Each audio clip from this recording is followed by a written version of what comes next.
जो है ना मॉलिक्यूलर बेसिस ऑफ इनहेरिटेंस ये चैप्टर पढ़ने जा रहे हैं, राइट। हम इसको कह सकते हैं मॉलिक्यूलर जेनेटिक्स, राइट। इससे पहले जो पढ़ा हमने उसमें क्या था, principle of inheritance and variations. हाँ, यानी मेनली उसमें मेंडलिज्म था, मेंडल था, ठीक है ना।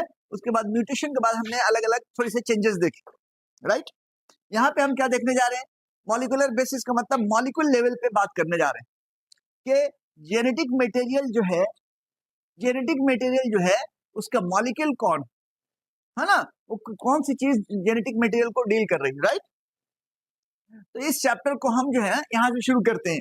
आपको एनसीईआरटी में थोड़ा सा बीच में मिलेगा, ये बाद में मिलेगा। डीएनए जो है ना, डीएनए एक मटेरियल मिला, ठीक है, जिसको हम डिस्कस करेंगे, ठीक है। डीएनए के अंदर एक खूबी है कि वो अपना कॉपी बना लेता है, अपना रेप्लिका बना लेता है। रेप्लिका मतलब एग्जैक्टली, हाँ, आइडेंटिकल, हाँ, उसमें थोड़े से वेरिएशंस रहेंगे, विल सी लेटर ऑन, ठीक है। तो आप समझोगे तो उसको रेप्लिका कॉपी नाम दिया गया, मतलब आपका एक दूसरा कॉपी बन जाए तो उसको आप रेप्लिका कहोगे, राइट। तो डीएनए की एक खूबी है कि वो अपना रेप्लिका बना लेता है, तो इसलिए हमने कहा कि भाई ये रेप्लिकेशन कर सकता है, रेप्लिकेशन करता है। रेप्लिकेशन मतलब अपना कॉपी बनाता है, मतलब आप इसको ऐसे समझो कि ये डीएनए है, सपोज करो ये डीएनए है, ठीक है। तो ये क्या होगा, जब ओपन होगा, जब ये ओपन होता चला जाएगा तो इस तरीके से बनाता चला जाएगा, हाँ, इस पे जो है ना ये एक नया स्टैंड बनता चला जाएगा, इसके ऊपर जो है ना एक नया स्टैंड बनता चला जाएगा। ये देखो, ये ठीक है ना, ये देखो ऐसे तो इस तरीके से पूरा खुलता चला जाएगा। तो जब बाद में क्या देखेंगे आप, अरे दो हो गया, यही एक दो हो गए, इसको आप रेप्लिकेशन में पढ़ेंगे, ठीक है ना। तो इसको कहता है रेप्लिकेशन। तो DNA has the capacity to show this replication process या फेनोमेना, राइट। डीएनए के साथ हमने ये भी देखा कि डीएनए जो है ना ये कहता है कि आरएनए भी बना सकता है, आरएनए बना सकता है, मतलब कोडेड लैंग्वेज में अपनी इंफॉर्मेशन को ट्रांसफर कर सकता है, कोडेड लैंग्वेज में अपनी इंफॉर्मेशन को ट्रांसफर कर सकता है। तो उसको ट्रांसक्रिप्शन कहते हैं, उसको क्या कहते हैं, transcription, transcription, transcription, transcription, right. अब ये कहता है कि क्या आरएनए भी डीएनए बनाता है, क्या आरएनए डीएनए बना सकता है।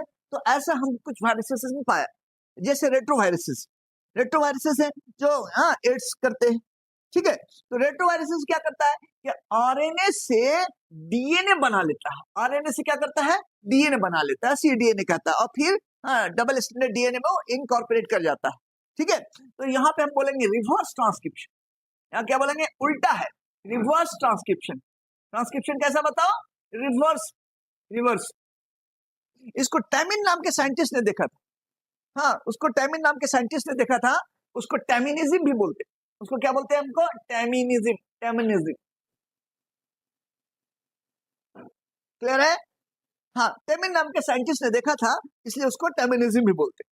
तो अभी हमने क्या देखा कि डीएनए जो है, डीएनए जो है ये आरएनए में ट्रांसक्राइब होता है, ठीक है, जिसको हम ट्रांसक्रिप्शन कहते हैं, यानी कोडेड इंफॉर्मेशन जो है वो क्या करता है, आरएनए में ट्रांसफर कर देता है। अच्छा, फिर आरएनए को अगर पढ़ लिया जाता है, आरएनए को पढ़ लिया जाता है, डिकोड कर दिया जाता है, डिकोड, तो उसको कहते हैं ट्रांसलेशन। ये वर्ड बहुत कॉमन है कि लैंग्वेज का भी ट्रांसलेशन होता है ना। हाँ, क्या भाई, हिंदी से इंग्लिश होती है, हाँ, इंग्लिश से जापानीज होती है, चाइनीज होती है ना, तो ट्रांसलेशन कह रहा, ट्रांसलेशन। तो कहता है कि आरएनए के पास जो कोडेड इंफॉर्मेशन थी, कोडेड इंफॉर्मेशन थी, that information can be decoded in the form of protein, protein बन जाएगा, राइट, प्रोटीन बन जाएगा, ठीक है। तो उसको ट्रांसलेशन कहते हैं। क्या ऐसा हो सकता है कि प्रोटीन से आरएनए बने, प्रोटीन से आरएनए? यस, अभी तक जो है ना ऐसा कहीं नहीं देखा गया, ठीक है ना। इट मींस कि ऐसा अगर होता कि एक बॉडी बिल्डर ने प्रोटीन डेवलप की, एक आयरन स्मिथ ने, लोहार ने, चलाते चलाते हथौड़े उसने बाइसेप्स को डेवलप कर लिया, क्या बच्चा उसका बाइसेप लिए पैदा होता है? नहीं, नेवर। तो ये चीज जो है ना, रिवर्स जो है ना ट्रांसलेशन नेवर पॉसिबल, समझ गए। तो ये जो है ना इस चीज को हम लोग देखने जा रहे हैं। अब इंटरेस्टिंगली हम यहाँ पे आपको बता दें कि इस चैप्टर में हम यही पढ़ने जा रहे हैं, टोटल हम पढ़ने जा रहे हैं। सबसे पहले कि how do you know this कि genetic material is DNA, how do you know, तो सबसे पहले फाइंड आउट करेंगे हाँ what is the genetic material DNA, हम फिर पढ़ेंगे रेप्लिकेशन, हम फिर पढ़ेंगे ट्रांसक्रिप्शन, हम आरएनए पढ़ेंगे, हम ट्रांसलेशन पढ़ेंगे। तो इस चैप्टर में हम यही सारी चीज पढ़ने जा रहे हैं, इसलिए मैंने इसको पहले पुट किया, बहुत ही इंपॉर्टेंट है, समझ गए। ये जो चीज है इसको सेंट्रल डॉगमा कहते हैं, इसको क्या कहते हैं हम लोग, सेंट्रल डॉगमा, सेंट्रल डॉगमा, ठीक है, जो बनाया मैंने ये this is what central dogma, central dogma. हाँ अब देखो सेंट्रल डॉगमा का मतलब आप क्या समझते हो, what do you mean by the term central dogma. Central dogma, central का मतलब होता है मेन, मेन मेन पाइवोटल, और डॉगमा का मतलब होता है एक ऐसा स्टेटमेंट, एक ऐसी चीज, एक ऐसी बात जो सारी दुनिया एक्सेप्ट करती ही हो, हर हाल में करती हो। हाँ डॉगमा का मतलब क्या होता है, ए statement which is accepted by all. क्यों, क्योंकि ये जो प्रोसेस है ना हमारे हर सेल में हो रहा, हर लिविंग के सेल में हो रहा, हमारे सेल के अंदर हो रहा है। If you are saying that no, I will not accept it, okay, you can say, but it's in your cell this is happening, in your cell, every cell this process is happening, getting my point or not, समझ रहे ना। तो कोई भी ऐसा नहीं है कि भाई नहीं होता, ये नहीं होता, नो, आप कुछ भी कह दो, लेकिन ये तो चूंकि आपके सेल के अंदर हो रहा है, कॉकरोच के सेल के अंदर हो रहा है, डॉग के सेल के अंदर हो रहा है, मैंगो के सेल के अंदर हो रहा है, all living organism, all living organism के सेल के अंदर ये चीज हो रही है, इसीलिए इसको नाम दिया गया सेंट्रल डॉगमा बाय क्रिक। हाँ क्रिक नाम का साइंटिस्ट था, इसमें बहुत बड़ा अच्छा काम किया बंदे ने, ठीक है। हाँ इन्होंने क्रिक ने ये चीज दी सेंट्रल डॉगमा। अभी मैंने बताया कि इस चीज को आप जो है ना इजी वे में याद रखना है, हम यही सारी चीज इस चैप्टर में पढ़ने जा रहे हैं। First of all we have to know how the DNA is the genetic material. हाँ कैसे ये आपने समझा कि डीएनए ही जेनेटिक मटेरियल है। सेकेंड व्हाट इज डीएनए, है क्या DNA. Third replication, fourth transcription, fifth RNA, sixth translation. तो हम यही पढ़ेंगे प्रोटीन का बनना। और फिर एक लास्ट टॉपिक है human genome project, HGP, human genome project, will see letter.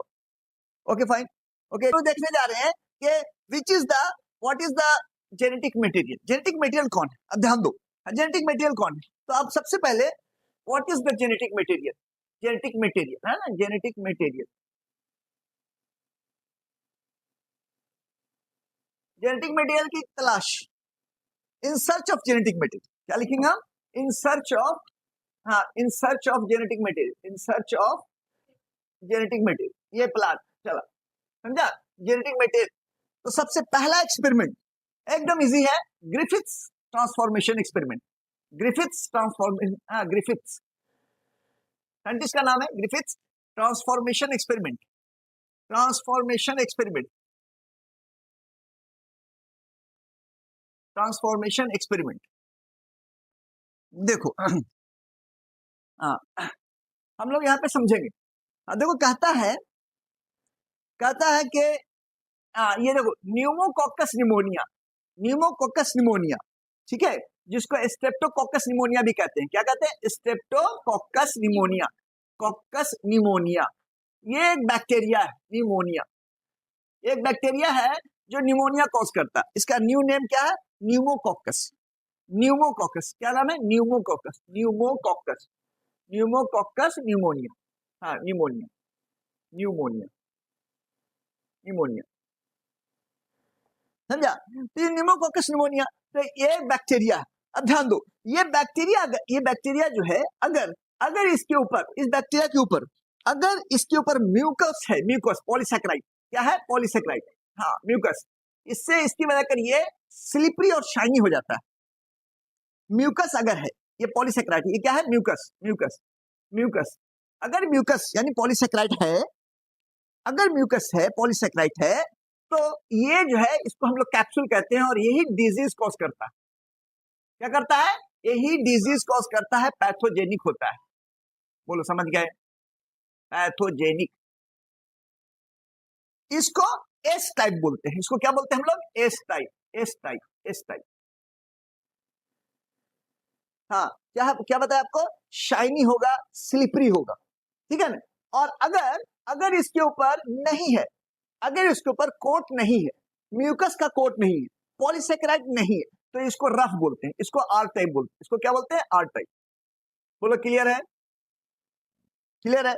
अभी अभी मैंने बताया डिजीज कौन करेगा, ये या ये? हाँ, डिजीज कॉजिंग ये, डिजीज कॉजिंग ये। समझ रहे मेरी बात? ठीक है।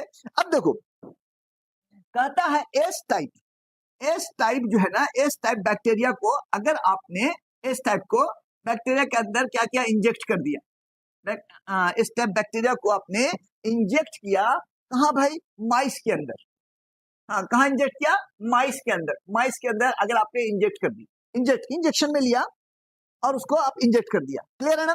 तो कहता है कि चूंकि माइस के अंदर निमोनिया हो जाएगा, माइस मैमल है, उसका लंग्स जो है ना निमोनिया से क्या हो जाएगा, उसमें पूरा वाटरी फ्लूइड आ जाता है, सांस लेने में प्रॉब्लम हो जाएगी, चूहा मर जाएगा। तो माइस डाइड। समझ गए? हाँ, this is pneumonia causing strain, clear है ना? हाँ, अच्छा अब देखो आर टाइप को अगर हम डाला आपने, हम डालते हैं, ठीक है, और ग्रिफिथ ने डाला था, तो इसमें क्या होगा बोलो? हाँ, अलाइव, अलाइव, अलाइव, जिंदा रहे, क्लियर है? हाँ, देखो आर वाला बैक्टीरिया निमोनिया ही का बैक्टीरिया था, लेकिन वो पैथोजेनिक नहीं था because of absence of capsule. तो उसको आपने सिरिंज में लिया और चूहे को डाल दिया, तो चूहे को निमोनिया नहीं होगा। समझ गए ना? हाँ, अब देखो एस टाइप को हीट किल कर दिया। एस टाइप को क्या किया? हीट किल्ड कर दिया। हीट किल करके माइस के अंदर डाला तो क्या होना चाहिए बोलो? क्या होना चाहिए? माइस नहीं मरेगा, क्योंकि बैक्टीरिया मरा हुआ है, डिजीज करता है ये, लेकिन बैक्टीरिया मरा हुआ है, इसलिए माइस जो है नहीं मरेगा। बोलो समझ गए? समझ गए? हाँ, अब चौथा एक्सपेरिमेंट उसने बहुत सारे किए होंगे, लेकिन आप इस 4 स्टेजेस में पढ़ रहे हैं। अब चौथा स्टेज क्या है कि आर टाइप लिया उसने, आर टाइप लिया, उसके साथ एस टाइप हीट किल ले लिया, एस टाइप हीट किल ले लिया। क्या ले लिया? Heat kill. हाँ, और उसके बाद उसने माइस के अंदर डाला। अब आप बताओ क्या होना चाहिए? देखो यहाँ पहला ये मान लो कि फर्स्ट था, ये सेकेंड था, इसको हम ए बी सी लिख देते हैं, चलो ए था, बी था, सी। हाँ, अब देखो यहाँ बी और सी दोनों में अलाइव है, अब इन दोनों को मिला के मारा तो अलाइव होना चाहिए। हाँ, ब्रेन क्या कहता है आपका? अलाइव रहना चाहिए, अलाइव रहना चाहिए, बिल्कुल अलाइव रहना चाहिए। ग्रिफिथ ने सोचा कि अलाइव रहना चाहिए, लेकिन वो रियल में मर जाता है, डाइड। अब वो परेशान हो गया, अरे ऐसा कैसे हो गया, मर कैसे गया? समझ गए? तो उसका सीरम निकालता उसमें से, ठीक है, और उसको चेक करता, तो उसको आर जो है ना, आर जो है ना, ये एस टाइप जो है ना, ये एस टाइप, वो कैसे थे? हीट किल्ड मरे हुए थे सारे, लेकिन उसमें से निकलता था एस वाला जिंदा। देखो जिंदा वो कौन किसको डालता था? आर वाले को, और एस वाले जितने थे उसको मार के डालता था। हाँ, उसको हीट करके मार देता, तब उसको डालता था। क्लियर है ना? समझ रहे हैं आप? तो अब जो है उसके बाद बड़ा ताज्जुब में पड़ता था वो कि जब भी उसमें से निकाले, डेड माइस से मटेरियल निकाले, सीरम निकाले, उसमें चेक करे, तो उसमें एस वाले जिंदा मिलते थे। बड़ा परेशान हुआ वो, बड़ा परेशान ऑटोमेटिकली, है ना? परेशानी की बात है भाई, ऐसा कैसे हो रहा है? हम तो सारे एस को क्या करते रहे? मार करके डाल रहे हैं, और आर वाले को जिंदा डाल रहे हैं, लेकिन आर वाले के साथ साथ एस वाला भी जिंदा मिल रहा। समझ गए? तो वो बंदा जो है कुछ भी नहीं, सिंपली एक वर्ड बोला कि आर वाला बदल जाता है। आर वाला क्या होता है? बदल जाता, बस। और वो और कुछ भी नहीं बता सका। हाँ, दिस एक्सपेरिमेंट वाज इन 1928। कब का था ये एक्सपेरिमेंट?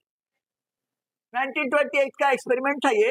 हाँ, और चूंकि ही वाज द पायोनियर, ये बंदा पायोनियर था, सबसे पहला बंदा था जो एक्सपेरिमेंट किया हो और जो नोन था। हाँ, और भी हो सकता है लोगों ने किया हो, लेकिन नोन नहीं थे, ठीक है, तो इसीलिए इसको पढ़ाया जाता। इसने सिंपली इतनी बात कहे, सिंपली बस के ट्रांसफॉर्मेशन हुआ, आर वाला बदल गया इस वाले, बस। कैसे बदला भाई? तो जेनेटिक मटेरियल एस वाले का ले लिया होगा मरे हुए। बोलो समझ रहे मेरी बात? हाँ, कैसे बदल गया होगा? तो कहता है कि आर वाले ने जब ग्रो कर रहा था तो उसको ग्रो करने के लिए मटेरियल चाहिए, आपको मटेरियल चाहिए। क्या चाहिए भाई? कार्बोहाइड्रेट, प्रोटीन, फैट चाहिए। तो फैट चाहिए तो उसी दरमियान में उसने जो न्यूक्लिक एसिड लिया तो माइस का भी लेगा और सराउंडिंग में बैक्टीरिया था, वो बैक्टीरिया एस वाला था, तो एस वाले का जो लिया तो उसका जो है उसका क्या हो गया, उसके अंदर चेंजेस आ गए, बदलाव आ गया, आर वाला एस बन गया। आर वाला क्या हो गया? एस बदल गया, बन गया, इसीलिए उसने ये नाम दिया transformation. Second experiment biochemical method, क्या कहलाता है? Biochemical method. बायोकेमिकल मेथड, हाँ, इसको जो है ना, इसको 3 साइंटिस्ट ने किया है और काफी दिनों तक चला ये, 1933 से लेकर के 44, 11 ईयर्स है ना, 44 तक चला। हाँ, Avery MacLeod and McCarty, Avery MacLeod and McCarty, ठीक है। यहाँ पे क्या किया, जो इन लोगों ने इससे पहले जो किया था, इन लोगों ने ग्रिफिथ ने जो किया था, उसी में से उसने क्या किया कि बायो में ये मॉलिक्यूल्स निकाला, केमिकल एनालिसिस करना चाह रहा था, ठीक है, कि उसमें से जो सीरम निकाल करके उसमें जो है कि भाई डीएनए है या आरएनए है या प्रोटीन है। तो ये एक्सपेक्ट किया जा रहा था पहले कि प्रोटीन जो है ना, ये जेनेटिक मटेरियल, ये उम्मीद की जा रही थी पहले, लोगों साइंटिस्ट क्या समझ रहे थे बताओ? Protein is the genetic material, समझा? Protein genetic material.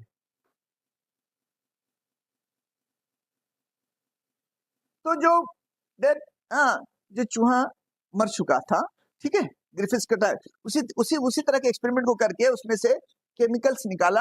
ये केमिकल एनालिसिस है, मतलब इंजाइम डाल करके बायोमोलिक्यूल्स को तोड़ करके देखना चाहा इन लोगों ने, ये 3 साइंटिस्ट, ठीक है। तो देखो यहाँ बायोमोलिक्यूल्स निकाला, सपोज करो, अब इसके अंदर क्या इसके अंदर पूरा सीरम डाल दिया, ठीक है, और साथ में जो है ना, साथ में इंजाइम डाला। तो देखो इंजाइम में क्या भाई, अगर सपोज करो प्रोटीएज डाला तो प्रोटीन को तोड़ देगा, प्रोटीन को क्या करेगा? तोड़ देगा, है ना। आरएनएज डाल दिया तो आरएनए को तोड़ देगा। कार्बोहाइड्रेट लाइपेज डाला तो लिपिड को तोड़ दिया। हाँ, कार्बोहाइड्रेट का नहीं लिखता बाहर।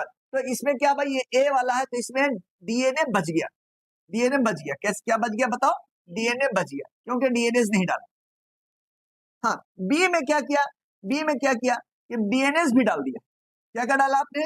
डीएनएस भी डाल दिया, ठीक है ना, प्रोटीएज भी डाला, आरएनएस भी डाला, ये सब चीज डाल देते थे। हाँ, आरएनएस भी डाल दिया। तो यहाँ पे क्या बच गया बताओ? डीएनएस भी डाल दिया, सपोज करो प्रोटीएज छोड़ देते हैं, सपोज करो, चलो लाइपेज नहीं डाला तो लिपिड बच गया, इसमें प्रोटीएज नहीं डाला तो प्रोटीन बच गया। हाँ, इसमें आरएनए, हाँ आरएनए की बात कर दीजिए या कार्बोहाइड्रेट की बात कर दी, तो आरएनए नहीं डाला तो आरएनए बच गया। तो देखा कि सिर्फ और सिर्फ इसका बचा हुआ मटेरियल डिजीज करता है चूहे के अंदर। समझा? नहीं समझा? देखो, जो ग्रिफिथ्स का ट्रांसफॉर्मेशन एक्सपेरिमेंट था, चूहे मर रहे थे, ठीक है ना, तो उसके मटेरियल को, सीरम को निकाला कि उसके अंदर बायोमोलिक्यूल्स क्या है, देखें अंदर, ठीक है ना, कि प्रोटीन है या डीएनए है या आरएनए है, तो मॉलिक्यूल तो सब निकाला, उसको सेपरेट किया, अलग किया। सेपरेट करने के लिए क्या टेक्निक अपनाया उसने? सेपरेट नहीं किया, बल्कि यहाँ पे डाल दिया वाइल में या टेस्ट ट्यूब में डाला, सबको, सारे मटेरियल को डाल दिया, थोड़ा, जैसे ब्लड टेस्टिंग होती है ना, डाल दिया सब। अब इंजाइम डाला, तो देखो अगर प्रोटीएज डाला तो प्रोटीन टूट गया, प्रोटीन नहीं बचेगा। आरएनए डाला तो आरएनए नहीं बचेगा। लाइपेज डाला तो लिपिड नहीं बचेगा। तो बच क्या गया? डीएनए बच गया। इसके अंदर डीएनए बचा हुआ, इंजाइम डाल करके सबको तोड़ दे रहे हैं, तो जो नहीं डाला वो बच गया ना। समझ में है? बस यहाँ पे हमने क्या किया? लिपिड को छोड़ दिया, यहाँ प्रोटीन को छोड़ दिया, यहाँ पे आरएनए को छोड़ दिया, कार्बोहाइड्रेट को छोड़ दें, कार्बोहाइड्रेट को। समझ गए? तो होता क्या था कि जब भी ये वाले को डाल रहे थे तो देखा कि डिजीज हो जाए, और ये सब डिजीज नहीं कर रहा, तो इनकी बात भी साफ थी लेकिन दुनिया ने इसको एक्सेप्ट नहीं किया। It was not a very clear cut proof for the genetic material. तो ये सेकंड हमने लिखा बायोकेमिकल मेथड, समझ रहे ना? हाँ, इसमें बायोमोलिक्यूल्स को खास ना ध्यान दिया गया। ये कहा कि टेस्ट ट्यूब में जैसे ब्लड लेते हैं, ले लिया, ठीक है। अब ये एंजाइम डाला, तो एंजाइम डाला तो देखो सिर्फ इसमें डीएनए नहीं डाला तो डीएनए बच गया इसके अंदर लिपिड लाइपेज नहीं डाला तो लिपिड बच गया, इसके अंदर प्रोटीएज नहीं डाला तो प्रोटीन बच गया, बाकी सारा डाला एंजाइम तो सारा मॉलिक्यूल टूट गया, तो बचा नहीं ना, बचा क्या? प्रोटीन बच गया। तो प्रोटीन बच गया तो प्रोटीन को हम इसमें से निकाला, सिरिंज में लिया और चूहे को डाला, फ्रेश चूहे को, तो चूहे को बीमारी नहीं हुई, समझा? ये भी डाला तो चूहे को बीमारी नहीं हुई, ये भी डाला तो चूहे को बीमारी नहीं हुई, ये डाला तो चूहे को बीमारी हो जाए बार बार। तो समझा कि अच्छा, तो डिजीज करने वाली चीज जो है वो डीएनए, समझ गए? ये बताना चाहिए। लाइसिसी बोलोगे, है ना? यहाँ पे भी लाइसिसी बोलोगे। हाँ, यहाँ पे सेंट्रीफ्यूगेशन होता है ना। न्यूट्रिएंट कौन था? ये था। उसमें क्या रहेगा? सल्फर रहेगा। यहाँ पर सुपर न्यूट्रिएंट कौन था बताओ? हाँ, इसमें जो है ना, ये यहाँ पे आपने कुछ जेनेटिक मैटर डाला ही नहीं, है ना, डाला ही नहीं, तो यहाँ पे अंदर कंटेंट आया वो DNA. What we have seen कि डीएनए जो है genetic material, DNA is the genetic material, ये कंफर्म हो चुका, राइट?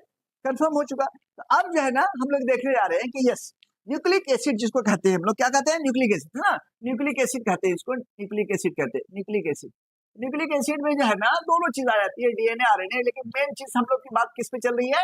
डीएनए पे चल रही है, डीएनए पे। तो न्यूक्लिक एसिड का जो मेन कंपोनेंट है वो तीन चीजें हैं। एक होता है नाइट्रोजेनस बेसिस, एक क्या होता है? नाइट्रोजेनस बेसिस, बेसिस होता है, ठीक है ना? दूसरा होता है नाइट्रोजेनस बेसिस हो गया, तीसरा होता है शुगर, राइबोस शुगर। क्या होता है? Ribose sugar. और तीसरा होता है फॉस्फोरिक एसिड,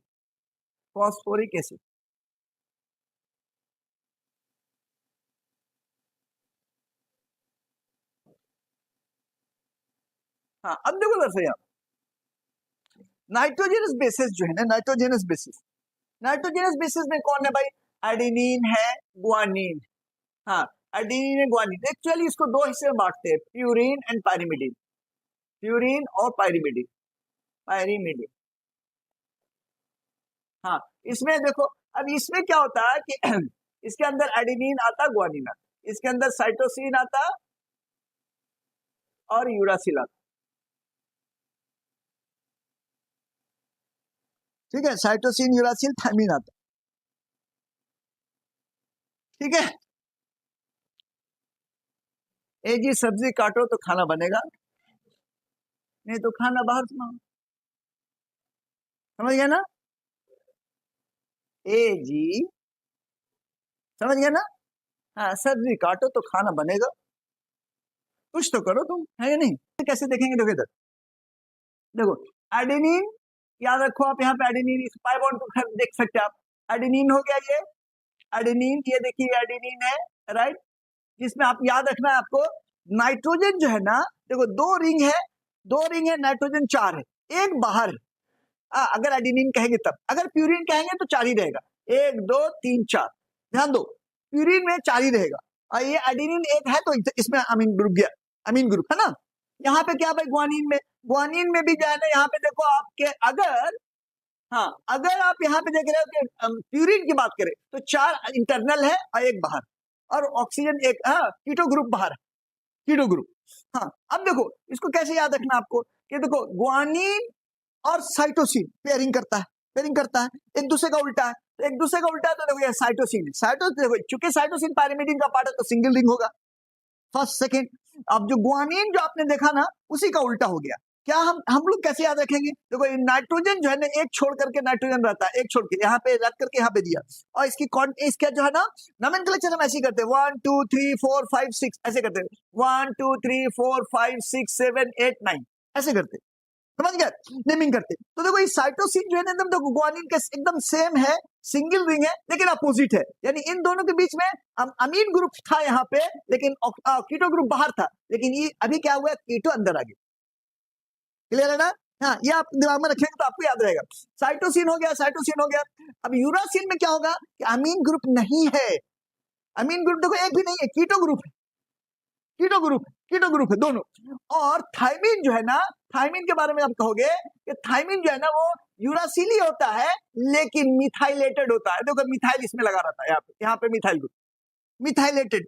यूरासिल ही है, यूरासिल ही है क्या थायमिन, थायमिन क्या बताओ, यूरासिल ही है लेकिन मिथाइल ग्रुप अटैच हो तो, हाँ मिथाइलेटेड यूरासिल को हम कहेंगे, मिथाइलेटेड यूरासिल को हम थायमिन कहते हैं। What is thymine, methylated uracil. Clear है ना? थायमिन जो है ना, थायमिन जो है क्या भाई, मिथाइलेटेड यूरासिल होता है। ठीक है, तो ये चीज जो है ना वो मतलब ये जरूरी नहीं है कि आप एकदम याद कर ले, लेकिन बहुत टफ भी नहीं है, सो दैट यू कैन, है ना? अब ये आपको ये हो गया क्लियर कर, साइटोसिन हो गया, यूरासिल हो गया, यूरासिल हो गया और थायमिन हो गया, ये क्लियर है। राइबोज शुगर को देख लो, राइबोज शुगर को देखो, ये फिगर है, ये स्ट्रक्चर है, ये ज्यादातर जो है ना रिंग फॉर्म में होता है, जिसको फ्यूरानोज कहते हैं। इसको क्या कहते हैं, फ्यूरानोज कहते हैं। 4 कार्बन अंदर है और एक बाहर है, एक बाहर। तो हम लोग यहाँ पे देखेंगे OH OH OH है ना, OH और यहाँ पे H और CH2OH CH2OH, ये देखिए, तो ये राइबोज शुगर हो गया। हाँ, यहाँ पे आप H लगा दो, यहाँ पे H लगा दो, यहाँ पे H लगा दो, ये देखो ये प्लेनर मॉलिक्यूल है, ये मॉलिक्यूल ऐसे, अरे देखो यहाँ पे ऐसे, ये OH ये H, प्लेनर मॉलिक्यूल, समझा? रिंग फॉर्म में ज्यादातर रहते हैं वो, ज्यादातर, अदरवाइज इसको आप स्ट्रेट चेन लीनियर फॉर्म में भी आप पाएंगे, लेकिन दे आर वेरी वेरी हाँ स्मॉल अमाउंट, है ना, नियर अबाउट 20% होते हैं और ज्यादातर रिंग फॉर्म में होते हैं। तो ये राइबोज शुगर है। अब एक इसमें एक इंटरेस्टिंग पॉइंट जो है ना बहुत इंपॉर्टेंट, वो ये है कि सेकेंड कार्बन, ये तो कि C1 है, ये क्या है C1, ये C2 के अगर हाइड्रोक्सिल ग्रुप से O हट जाए तो इसको कहेंगे डीऑक्सी राइबोज, और इसको क्या कहता है, इसको क्या बना देता है, स्टेबल बना देता है। अगर है तो अनस्टेबल है। राइबोज शुगर जो है ना वो क्या है, ज्यादा अनस्टेबल है in comparison to, sorry ribose sugar कहाँ होता है, आरएनए में, तो आरएनए इसकी वजह कर अनस्टेबल होता है। हाँ, हमने क्या कहा कि देखो यहाँ पे OH था, इसका सेकंड कार्बन के OH ग्रुप से अगर वो हट गया तो डीऑक्सीराइबोज बन जाएगा, और ये डीऑक्सीराइबोज डीएनए का पार्ट होगा, राइबोज शुगर आरएनए का पार्ट होगा। What I said, deoxyribose would be the part of DNA, whereas ribose sugar is the part of RNA. That's why their name is ribonucleic acid and deoxyribonucleic acid. अब phosphoric acid तो बहुत simple है भाई, phosphoric acid बहुत simple है, देखो क्या, phosphoric acid OH OH OH, हाँ भाई इसका क्या मॉलिक्यूल का ये नाम बताइए क्या है, और ये हाइब्रिडेशन क्या होगा इसका, यस प्लेनर मॉलिक्यूल हो गया, आई थिंक sp3 होगा ना, देखो हाँ टेट्राहेड्रल, यस, तो ये फॉस्फोरिक एसिड हो गया। तो अगर ये 3 चीज को आपने देख लिया तो फिर आप इसको जोड़ते चले जाएंगे तो मॉलिक्यूल बनता चला जाएगा, न्यूक्लियोटाइड बनता चला जाएगा। ओके फाइन, तो इसको आप नोट कर लीजिए, फिर हम अटैच करके बताएंगे। अब जो है ना कहता है कि जो डीएनए है, डीएनए जो है हम लोग देखो ऐसे देखते हैं, राइट, ऐसे देखते हैं डीएनए, तो कहता है कि आप इस डीएनए का जो है ना ये छोटा सा टुकड़े की बात करें अगर आप, ठीक है, तो ये कैसा होता है भाई, तो इसको हम लोग देखो सबसे पहले कहेंगे कि जो है ना ये जो बैकबोन है डीएनए का, बैकबोन डीएनए का, ठीक है ना, डीएनए का बैकबोन जो है वो क्या होता है, शुगर और फॉस्फेट होता है, वो क्या होता है, शुगर एंड फॉस्फेट होता है। चलो हम पहले डीएनए को ही थोड़ा सा एलिब्रेट करते हैं। देखो यहाँ पे इसको 5 प्राइम बोलते हैं, प्राइम, ठीक है ना, क्योंकि 5 प्राइम इसको क्यों बोलते हैं कि 5 हाइड्रोक्सिल ग्रुप एक्सपोज होता है, 5 hydroxyl group OH group expose होता है शुगर का, और इसको 3 प्राइम कहेंगे, ठीक है ना। इसको अगर माइनर ग्रुप है तो ये मेजर ग्रुप होगा, ये माइनर ग्रुप होगा।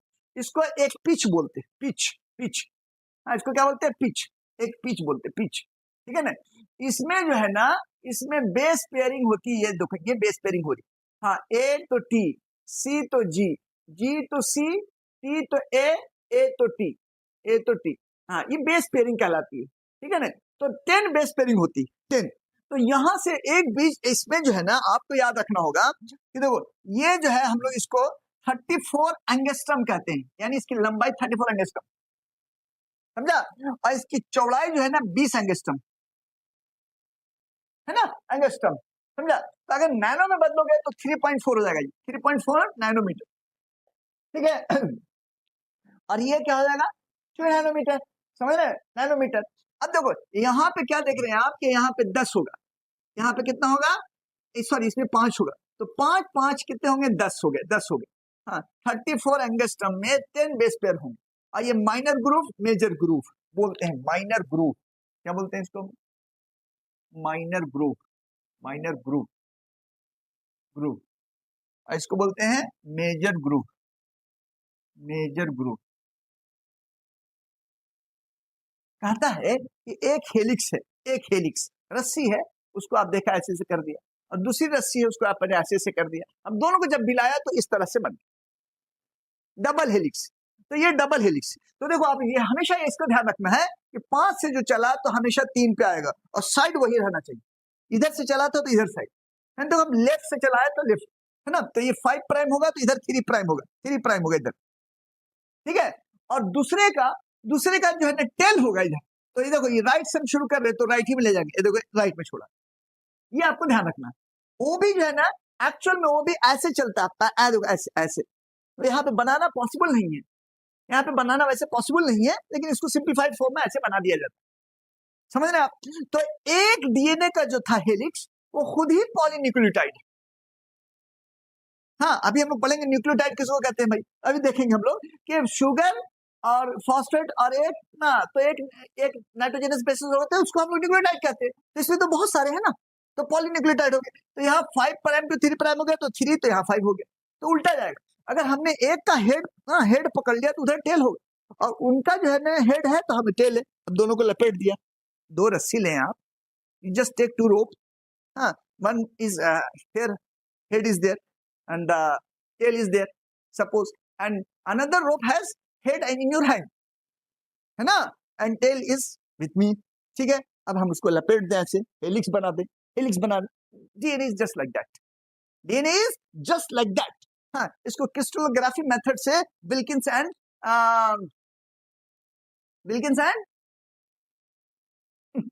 वॉटसन एंड क्रीक ने जो है ना ये डबल हेलिकल स्ट्रक्चर दुनिया वालों को बताया था, लेकिन एक्सपेरिमेंट जो है ना विल्किंस एंड फ्रैंकलिन, हाँ विल्किंस और फ्रैंकलिन है ना, हाँ ठीक है, विल्किंस से फ्रैंकलिन है और क्रीक, हाँ ये सब मिलकर क्रिस्टलोग्राफी मेथड से इन्होंने डिक्लेयर किया था, बताया था इसको, राइट। तो देखो अब यहाँ पे समझना क्या क्या है कि डीएनए जो है ना, यस ये राइट हैंडेड हेलिक्स है, हाँ 2 माइनर या 2 माइनर, देखो यार 2 माइनर के बीच के डिस्टेंस को पिच कहते हैं, वो 34 एंगस्ट्रम होता है, ठीक है। इसमें 10 बेस पेयर होते हैं, कितने बेस पेयर होते हैं, 10 बेस पेयर होते हैं, इसमें कितने बेस पेयर होते हैं, 10 बेस पेयर होते हैं, बेस पेयर, ठीक है। बेस पेयर किसको कहते हैं, एटी या सीजी, एटी या सीजी को बेस पेयर कहते हैं, बेस पेयर कहते हैं। एटी में डबल हाइड्रोजन बॉन्डिंग होती है, सीजी में 3 होती है, सीजी में कितनी होती है, 3 होती है, ये हम लोग बार बार लिखेंगे, सीजी में 3 होती है, समझा। तो यस, तो अगर हम 2 के बीच के डिस्टेंस को कहेंगे तो आप जो है ना इसको भी जो है ना 10 से डिवाइड कर 0.34 नैनोमीटर, या एंगस्ट्रम में कहेंगे तो 3.4 एंगस्ट्रम, समझ गए। ये क्या भाई, ये एंटी पैरेलल है, हाँ anti parallel to each other. हाँ, तो अगर डीएनए के स्ट्रक्चर की बात करें हम तो कैसे कैसे कहा भाई, डबल हेलिकल स्ट्रक्चर है, पॉलीन्यूक्लियोटाइड है, पॉलीन्यूक्लियोटाइड डबल क्या है, डबल हेलिकल स्ट्रक्चर है, ठीक है। राइट हैंडेड हेलिक्स है, 2 माइनर ग्रुप या 2 मेजर ग्रुप के बीच के डिस्टेंस को हम लोग पिच कहते हैं, उसमें 10 बेस पेयर आते हैं, और इसको स्टैंडर्ड डीएनए यानी बी डीएनए का, इसका नाम है बी डीएनए, बी डीएनए बोलते हैं इसको, समझा। हाँ, तो ये क्या है भाई, पॉलीन्यूक्लियोटाइड है, ये क्या है, पॉलीन्यूक्लियोटाइड है। तो आप जो है ना आज पूरा बताना थोड़ा सा डिफिकल्ट है, 45 हो गया है ना, ठीक है। हाँ, तो हम बस इसका ऐसे कर लेंगे, अगर सपोज करो एडेनिन है, इसका शुगर जोड़ा तो एडिनोसाइन हो गया, फॉस्फेट जोड़ा तो एडिनोटाइड हो गया, ये अब न्यूक्लियोटाइड का हिस्सा बनता चले। हाँ, ये साइटोसिन है तो शुगर है तो फॉस्फोस हो गया, गोनोसिन है, गोनोसिन है शुगर है तो फॉस्फेट हो गया, है ना। हाँ, अब देखो यहाँ शुगर का पहला कार्बन, ये 5वां कार्बन, ये अटैच हो गया इस लेकिन तीसरे कार्बन से जो है ना ये नीचे वाले मॉलिक्यूल को पकड़ लेगा, C3 से किसको पकड़ेगा, नीचे वाले को, तो इस तरीके से पॉलीन्यूक्लियोटाइड बनता है। हाँ देखो यहाँ एक न्यूक्लियोटाइड, दूसरा न्यूक्लियोटाइड, तीसरा nucleotide, how they are attached together. तो देखो यार इसका C3 और इसका OH ग्रुप, इसका C3 और इसका OH ग्रुप, इसीलिए इसको फॉस्फोडाइएस्टर बॉन्ड बोलते हैं। Ester bond, ester bond, ester bond, लेकिन एस्टर एस्टर तो फॉस्फोडाइएस्टर, समझ रहे ना। Hope so will take it in next class, समझ गए। माइनर ग्रुप, मेजर ग्रुप क्या होता है, if you are just bending to rope like this automatically some hole like structures form, groove, उसको notch you can say, जैसे notch like कुछ structure ऐसा, समझ गए उसको, हाँ तो बनता, ठीक है ना। हाँ, लीनियर डिस्टेंस इतना है, और अगर इसका एंगुलर डिस्टेंस की बात करें तो एंगुलर डिस्टेंस देखो यार ऐसे ऐसे जाएगा, ऐसे ऐसे ऐसे, चूंकि आप इस टुकड़े को यहाँ पे सटाएंगे तो 360 डिग्री हो जाएगा, तो 360/10 इज इक्वल टू 36 डिग्री। तो हर ये न्यूक्लियोटाइड 360 डिग्री से बेंड करेगा, देखो ऐसे, समझ गए। हाँ, ये एंगुलर डिस्टेंस होगा डीएनए का, और लीनियर डिस्टेंस जो है ना वो डायरेक्ट हम कहेंगे 34 एंगस्ट्रॉम। पिच किसको बोलना, 2 माइनर या 2 मेजर के बीच के डिस्टेंस को पिच बोलते हैं, वो डीएनए माना स्टैंडर्ड माना जाता है। Thank you.